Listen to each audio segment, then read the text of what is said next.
So you ready to disrupt the disc training world? Here we go. First, I'd like to get a show of hands. How many of you have participated in some type of personality styles training in your organization? All right, almost everybody. Beautiful. So, you know what that tells me? It means it must be infused into your culture, embedded into the cultural DNA. I have a feeling it's part of managers, how they delegate, salespeople, how they sell, customer service reps, how they talk to customers. Raise your hand if that's true.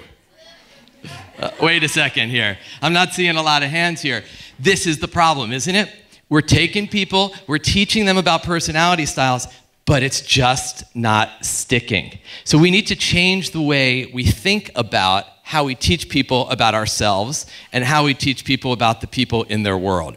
And here, let's go down to the basics. So I often use the DISC model. In fact, I used DISC for many years. And DISC, it becomes like an alphabet soup of letters. The problem is that people learn the letters, but we've even sucked the word away from the letters, so we don't even remember what the letter stands for anymore.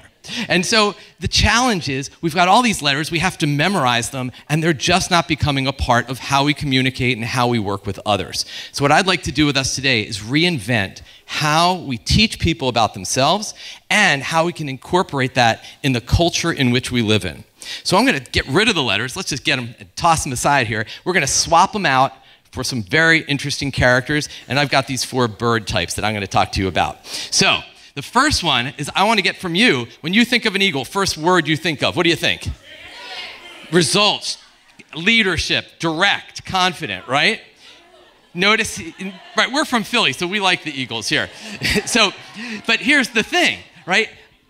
Yeah, I didn't have to tell you what an eagle is. You already know. How about parrot? What do you think of? Fun, talkative, social. They are upbeat, energetic, beautiful. Here's the cool part about that. If it's intuitive today, it'll be intuitive 5 years from now. How about the dove? What do you think? First word. Oh, calm, peaceful, harmony, beautiful. But here, you notice what's happening? I don't actually need to show you what these mean because you get it. Our last one. First word that comes to mind when you think of the owl. Wise, beautiful, in harmony. And that's the thing. They're logical, analytical. Every cartoon owl, let's face it, has been drawn as wise, haven't they? So the thing about owls is they are analytical and logical and detail-oriented. Our goal is to make it easy. We try to teach things to people that they forget and they're never going to use it. If you can't remember it, you can't be using it. So let's take the styles and look at not only getting rid of the letters, but how we can deliver training that actually sticks. So see if this captures your typical DISC training program. It starts off with something like, there's no good style, there's no bad style, there's no right, there's no wrong. You're sometimes different at home than you are at work. You're a combination of all the styles. Does that sound familiar?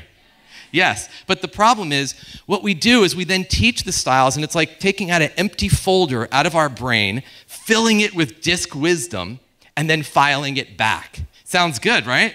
But the problem is that folder is not connected to anything. So our brain has no way to access that information.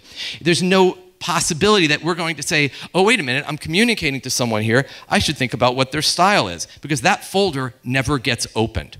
So let's teach it in a new way. Instead of creating a new folder, what we're going to do is take existing folders. Folders your brain opens all the time. Folders that are about communication and delegation and communication and how we manage stress and how we handle our time and how we work with others. And then we're going to wire the 4 styles for each of those skills. Now, what happens, neuroscience, what wires together, fires together. When we wire the 4 skills or the 4 styles to all of these skills, they get accessed. So here, I had this moment a little while back. I was sitting in an airport watching, I'm going to guess, a husband and wife having a conversation. And here's where I tuned in, where it was getting louder. The husband said, I don't understand why a fact isn't a fact, right? You get the owl energy there, right? And she looked at him and she said, well, it's how you said the fact. To which he replied, it doesn't matter how you say a fact. A fact is still a fact. And she looked at him and said, oh, yes, it does. Because here's the thing. He may have gone to a DISC training program 3 weeks ago, but he did not wire himself for the skill set, so it never got triggered. If you wire the skills to the styles, we learn it, we remember it, we can apply it, and then it makes a difference and you can achieve your goals. Thank you, everybody.